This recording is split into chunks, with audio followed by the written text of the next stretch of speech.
Halo, assalamualaikum warahmatullahi wabarakatuh. Kabar baik untuk kita semuanya. Oke, kita akan melanjutkan dari penjelasan yang sebelumnya pernah kita bahas. Kemarin kita membahas terkait sistem dan hierarki perundang-undangan. Kali ini kita akan sedikit menyinggung tambahan dari perundang-undangan sosial masih melalui peraturan undang-undang nomor 12 tahun 2011 terkait tentang pembentukan peraturan perundang-undangan. Hari ini kita akan ngomong materi muatan dan tahapan penyusunan perundang-undangan. Apa sih sebenarnya itu materi muatan? Kalau dijelaskan dalam undang-undang nomor 12 tahun 2011, materi muatan peraturan perundang-undangan adalah materi yang dimuat dalam peraturan perundang-undangan sesuai dengan jenis, fungsi, dan hierarki peraturan perundang-undangan. Jadi kalau kita ngomong materi muatan, jadi intinya ketika kita mau melakukan pembuatan sebuah peraturan perundang-undangan, ini harus mengacu pada materi muatan, salah satunya yang harus sesuai dengan jenis, fungsi, dan hierarkinya. Peraturan yang dibuat apakah peraturan presiden, apakah peraturan pemerintah, atau peraturan perundang-undangan, atau peraturan pemerintah pengganti perundang-undangan. Dalam Undang-Undang nomor 12 tahun 2011 tentang pembentukan peraturan perundang-undangan, di situ sudah ditegaskan tentang materi muatan dalam perundang-undangan yang dapat dikemukakan diantaranya sebagai berikut ya.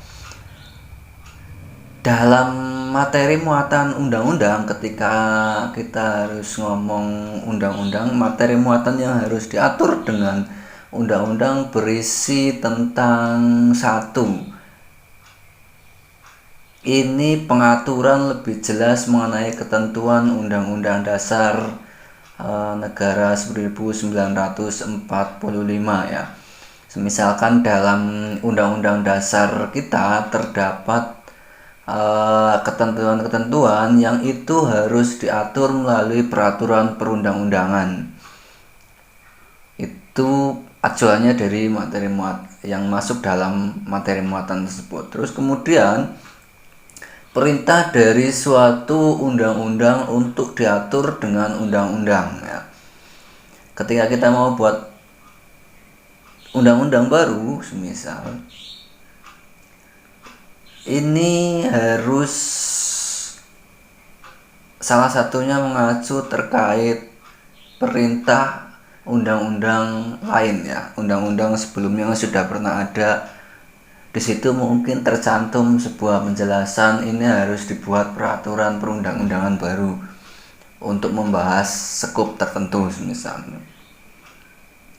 Atau bisa mengambil materi muatan dari pengesahan perjanjian internasional tertentu ya. Ini biasanya perjanjian-perjanjian internasional yang diikuti oleh negara kita, perkumpulan nasional ya, konvensi PBB dan lain sebagainya. Terus kemudian ada juga materi muatan yang ambil dari tindak lanjut atas putusan Mahkamah Konstitusi ya. Ada sebuah keputusan Mahkamah Konstitusi dan itu perlu ada peraturan perundang-undangan sebagai bentuk dari tindak lanjut mahkamah tersebut. Pemenuhan kebutuhan hukum dalam masyarakat. Nah, ini terkait kebutuhan masyarakat bahwa belum diundangkannya sebuah peraturan di negara kita, belum ada peraturan khusus, maka dan masyarakat sangat membutuhkan terkait pengaturan dalam skup tertentu, maka materi muatannya diambil dari pemenuhan kebutuhan hukum dalam masyarakat ya. Terus yang kedua, kalau tadi ngomong materi muatan undang-undang, yang kedua adalah ngomong materi muatan peraturan pemerintah pengganti undang-undang. Yang ini sering kita dengar bahasanya yaitu Perpu ya. Dalam Perpu ini materi muatannya ini mengacu pada pengaturan lebih lanjut atau lebih detail mungkin mengenai ketentuan. Ini masih sama kayak di undang-undang, ketentuan dalam Undang-Undang Dasar 1945 ya. Selain itu perintah juga dari undang-undang untuk diatur undang-undang tertentu ya. Jadi memang ada perintah dari undang-undang yang sudah ada. Terus kemudian pengesahan perjanjian internasional, terus tindak lanjut atas putusan Mahkamah Konstitusi ini masih sama. Terus kemudian pemenuhan kebutuhan hukum dalam masyarakat. Jadi antara materi muatan peraturan pemerintah pengganti undang-undang dengan materi muatan mengenai undang-undang itu sendiri itu sama ya. Terus kemudian materi muatan peraturan pemerintah ya. Materi muatan dalam peraturan pemerintah berisi materi untuk menjalankan undang-undang sebagaimana mestinya. Ini biasanya sebagai penjelas dalam undang-undang. Ketika pemerintah dan DPR baru mengesahkan undang-undang baru, terus kemudian 1 tahun kemudian ada peraturan pemerintah yang itu tujuannya untuk menjelaskan atau tujuannya untuk menjalankan undang-undang yang telah diatur. Biasanya di peraturan pemerintah ini untuk menjelaskan berbagai hal yang sifatnya butuh penjelasan secara lebih detail ya. Terus yang keempat, materi muatan peraturan presiden ya. Materi muatan peraturan presiden berisi materi yang diperintahkan oleh undang-undang, materi untuk melaksanakan peraturan pemerintah, atau materi untuk melaksanakan penyelenggaraan kekuasaan pemerintah ya. Ya ini amanat dari undang-undang memang. Salah satunya adalah ketika ada undang-undang menyatakan bahwa nanti akan diatur melalui peraturan presiden dan lain sebagainya, di situ sebagai bahan muatan dalam pembentukan peraturan presiden. Terus kemudian materi muatan peraturan daerah provinsi ya. Materi muatan peraturan daerah provinsi berisi materi muatan dalam rangka menyelenggarakan otonomi daerah dan tugas pembantuan serta menampung kondisi khusus daerah dan atau penjabaran lebih lanjut peraturan perundang-undangan yang lebih tinggi. Ya, terkait materi muatan peraturan daerah provinsi dan materi muatan peraturan daerah kabupaten kota ini berisi terkait penyelenggaraan otonomi daerah sebenarnya itu. Yang salah satunya adalah untuk mengatur, untuk menampung, untuk menata kondisi khusus di daerahnya, atau untuk menjabarkan lebih detail di daerah tersebut yang sudah ada melalui dalam peraturan perundang-undangan yang lebih tinggi ya. Itu sedikit tambahan terkait materi muatannya. Kalau selanjutnya dalam peraturan perundang-undangan ada beberapa tahapan proses pembentukan perundang-undangan. Kalau kita cermati dalam proses pembentukan undang-undang ada kurang lebih ada 5 tahapan ya, melalui perencanaan, penyusunan, pembahasan, pengesahan, dan pengundangan ya. Dalam skema perencanaan ini tahapan di mana undang-undang dibuat, yaitu DPR dan Presiden menyusun daftar RUU yang akan disusun ke depan ya. Proses ini umumnya sering kita dengar, sering kita kenal dengan program legislasi nasional atau prolegnas ya. Mungkin kalau di daerah ada prolegda dan lain sebagainya. Kalau skalanya nasional prolegnas ya. Hasil pembahasan tersebut kemudian dituangkan dalam putusan Dewan ya, Dewan Perwakilan Rakyat ya. Ada 2 prolegnas yang harus dipahami teman-teman, yang skalanya menengah atau 5 tahunan dan skala tahunan ya, skala jangka pendek. Sebelum sebuah RUU dapat masuk dalam prolegnas tahunan, DPR dan atau pemerintah sudah harus menyusun terlebih dahulu naskah akademik dan RUU tersebut ya. Ini sebelum masuk dalam program prioritas nasional ya, prolegnas tahunan ya.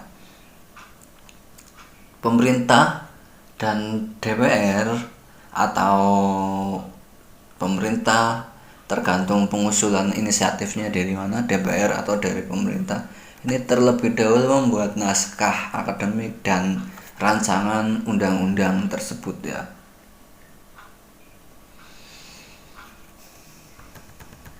Ya, ada beberapa tahapan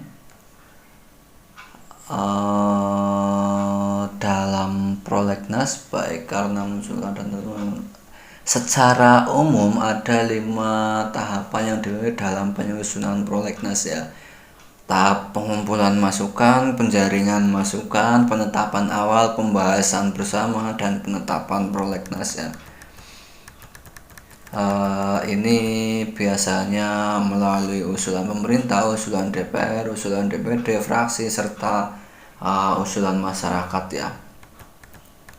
Terus kemudian disaring dan disusun ya menjadi sebuah program legislasi 5 tahunan dan tahunan ya skala.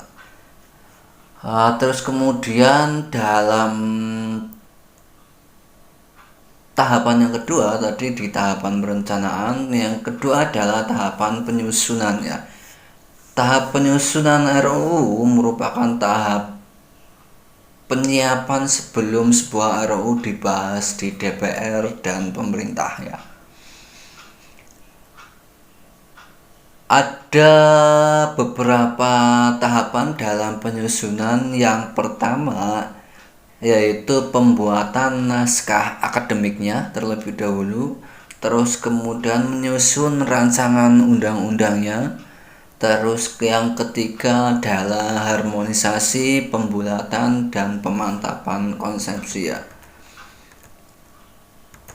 Apa sih itu naskah akademik? Ya, naskah akademik adalah naskah hasil penelitian atau pengkajian hukum dan hasil penelitian lain terhadap suatu masalah tertentu yang dapat dipertanggungjawabkan secara ilmiah mengenai pengaturan masalah tersebut dalam suatu rancangan peraturan sebagai solusi terhadap permasalahan dan kebutuhan hukum masyarakat ya.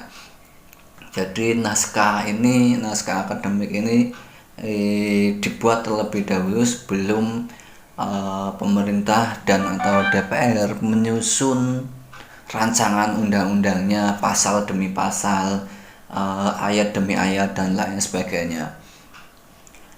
Setelah naskah akademiknya jadi, kemudian dari situ akan disusun melalui pasal demi pasal sekaligus lampiran-lampiran ketentuannya ya. Setelah itu kemudian diharmonisasi, dibulatkan, dan pemantapannya. Ini tujuannya apa? Satu, di poin ketiga ini sebenarnya untuk memastikan bahwa rancangan undang-undang yang disusun telah selaras dengan satu, ideologi kita di Pancasila, terus kemudian undang-undang dasar kita, Undang-Undang 1945, dan selaras dengan undang-undang lain.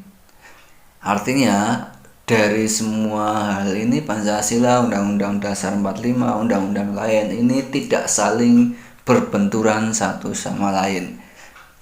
Makanya perlu harmonisasi, perlu pembulatan, perlu pemantapan. Terus kemudian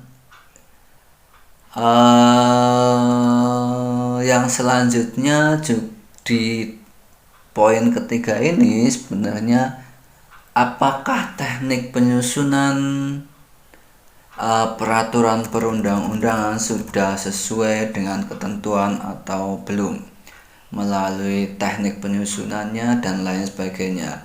Terus yang kemudian menghasilkan kesepakatan substansi yang diatur dalam RUU. Jadi di harmoni ini sebenarnya harus ada kesepakatan substansi. Pasal demi pasal ini sebenarnya ngomong apa substansinya. Terus kemudian di tahapan selanjutnya setelah perencanaan penyusunan, tahapan selanjutnya adalah pembahasan. Baru setelah RUU naskah akademik RUU itu jadi baru akan dibahas antara DPR dan pemerintah, atau antara DPR, pemerintah, dan DPD ya, melalui dua tingkatan. Tingkat pertama yaitu pembahasan melalui rapat komisi, rapat gabungan komisi, rapat badan legislasi, rapat badan anggaran, dan rapat panitia khusus bila itu diperlukan ya. Baru setelah itu baru di tingkat kedua yaitu pembicaraan dalam rapat paripurna yang skala besar ya. Itu terus setelah itu disetujui melalui pembahasan tersebut, kemudian pengesahan. Di pengesahan ini adalah setelah disetujui bersama antara pemerintah dengan DPR terkait RUU yang telah dibahas, kemudian Presiden mengesahkan RUU tersebut dengan cara dibubuhkan tanda tangan dalam naskah tersebut ya, naskah undang-undang tersebut. Ini memang punya waktu sekitar 30 hari setelah disetujui. Tetapi kalau memang ini tidak ditandatangani oleh Presiden dalam waktu yang telah ditentukan, otomatis undang-undang yang telah RUU yang telah disetujui otomatis akan menjadi undang-undang dan wajib diundangkan ya. Kemudian setelah pengesahan ini masuk kepada tahap selanjutnya yaitu tahap pengundangan. Di tahap pengundangan ini sebenarnya adalah penetapan undang-undang yang telah disahkan ke dalam lembar negara, yaitu ini sebenarnya biasanya dikasih penomoran, setelah kemudian ditetapkan, disahkan, ditandatangani ini kemudian diundangkan oleh Sekretaris Negara. Sebelumnya undang-undang ditempatkan dalam lembar negara dan atau tambahan lembar negara apabila ada penjelasan dalam undang-undang dan lampiran tersebut ya. Kemudian Menteri Hukum dan HAM terlebih dahulu membubuhkan tanda tangan dan memberi nomor lembar negara dan tambahan lembar negara pada naskah undang-undang tersebut. Tujuan dari pengundangan ini adalah untuk memastikan setiap orang mengetahui undang-undang yang akan mengikat mereka. Ya, ini bagian dari tujuan dalam pengundangannya. Oke, gitu materi tambahan terkait perundang-undangan. Selanjutnya kita akan bahas di pertemuan-pertemuan selanjutnya yang keterkaitan dengan berbagai kebijakan-kebijakan sosial yang telah diundangkan. Sekian dari saya, kurang lebihnya mohon maaf. Assalamualaikum warahmatullahi wabarakatuh.